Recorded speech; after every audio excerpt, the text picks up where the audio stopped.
Hay historias que se quedan grabadas. Esta es una de ellas, la de un músico genial que una noche de marzo de 1976 desapareció sin más. Vamos a hablar de su arte, claro, pero también de su silencio y de un misterio que ha tardado casi 50 años en resolverse. Y es que esa es la pregunta clave, ¿verdad? ¿Cómo es posible que alguien, un talento de esa talla, se evapore de la noche a la mañana?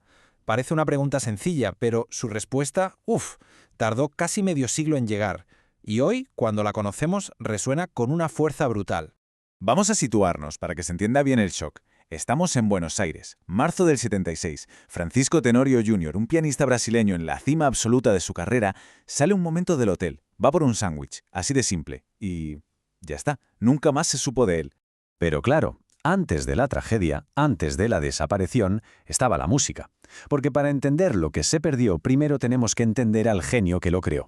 Así que, ¿quién era exactamente Francisco Tenorio Jr.? ¿Y cuál era ese sonido tan revolucionario que ayudó a inventar?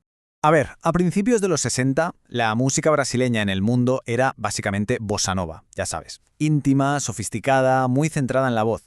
Pero Tenorio Jr. era parte de otra cosa, algo nuevo que estaban haciendo. Aquí se ve perfectamente la diferencia. Frente a esa bossa nova tan controlada, él ayudó a crear el samba jazz, un estilo mucho más libre, pura energía, donde los protagonistas eran los instrumentos. Entonces, ¿qué es el samba jazz exactamente? Pues como vemos aquí, es una mezcla potentísima. Por un lado tienes la raíz de los ritmos brasileños. A eso le sumas unas armonías súper complejas, casi impresionistas. Y lo más importante, la libertad total para improvisar que venía del jazz, del bebop americano. Digamos que si la bossa nova contenía los solos, el samba jazz los soltaba, los celebraba. Y Tenorio fue uno de los arquitectos de todo esto. Su sonido, tan personal, se cocinó en las jam sessions del Beco das Garrafas, el callejón de las botellas de Copacabana. Allí, con otros músicos que estaban hartos de ser simples acompañantes, desarrolló un estilo al piano mucho más rítmico, más percusivo, más valiente. Y todo ese sonido cristalizó en 1964 en su único disco como solista, Embalo, que es, una obra maestra del género. Y con esa música, con ese talento en la cabeza, volvemos a aquella noche terrible en Buenos Aires. La última vez que alguien le escuchó tocar el piano. Es que el contexto es clave para entenderlo todo. Estamos en marzo del 76. Tenorio está de gira nada menos que con Vinícius de Moraes y Toquinho, dos gigantes. Pero es que Buenos Aires en ese momento no era una ciudad normal. Era una olla a presión a punto de reventar.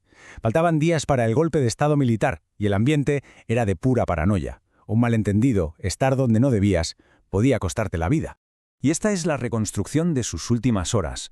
A la 1 de la madrugada acaba el concierto. A las 2 ya está en el hotel. Media hora más tarde sale a la calle a buscar un sándwich y una medicina. Y sobre las 3 lo interceptan. Agentes de seguridad del Estado. Se lo llevan. Así de rápido, así de arbitrario. Después de eso, nada. Un silencio atronador que duró décadas. Un vacío que dejó a su familia completamente rota, suspendida en un limbo de dolor y de no saber qué había pasado. 47. Es que hay que pararse a pensar en esa cifra, 47 años. Es lo que su mujer y sus 5 hijos tuvieron que esperar para tener respuestas. Casi medio siglo, sin saber. Y aquí viene una de las partes más crueles de la historia. Como no había una verdad oficial, empezaron a correr los rumores. Y el peor fue este, que era un bohemio y que simplemente se había fugado con otra mujer. Una mentira que no solo manchó su memoria, sino que encima añadió una capa de humillación al dolor de su familia. Pero la verdad, por mucho que se intente enterrar, al final siempre encuentra la forma de salir. Vamos a ver cómo, casi 50 años después, por fin, las piezas de este puzzle empezaron a encajar. El camino ha sido larguísimo, pero en los últimos años ha habido un impulso clave. En 2023, un documental de animación brillante, Dispararon al pianista, volvió a poner el caso sobre la mesa a nivel internacional. Esto ha generado una nueva presión para que el equipo argentino de antropología forense, que lleva un trabajo increíble identificando a desaparecidos, priorice la búsqueda. La esperanza está puesta ahora en las pruebas de ADN, en encontrar por fin esa confirmación definitiva que la familia lleva esperando toda la vida. Aunque la identificación final de los restos es la última pieza, la verdad sobre lo que pasó ya se ha reconstruido. Gracias a testimonios de supervivientes y a informes oficiales, hoy sabemos que a Tenorio lo confundieron con un militante político. En la paranoia de la dictadura, su aspecto, pelo largo, barba, fue su sentencia de muerte. Lo secuestraron, lo torturaron y lo asesinaron. Fue una víctima inocente de la brutalidad del Estado. Ahora que la verdad por fin ha salido, podemos centrarnos en rescatar su verdadero legado. en asegurarnos de que no se le recuerde solo como una víctima, sino como el artista inmenso que fue. Mucho más que una nota a pie de página en una historia de terror. Al final lo importante es esto. Hay que recordar a Tenorio Jr. por su música, por su papel clave en la creación del samba jazz, por esa forma de tocar el piano tan innovadora que influyó a tantísima gente, por esa joya que es su disco En Balo. Y sí, también lo recordamos como una vida y un talento que fueron robados por la violencia política. Pero su arte sigue aquí. Y su historia nos deja con una pregunta final, una que va mucho más allá de su caso particular.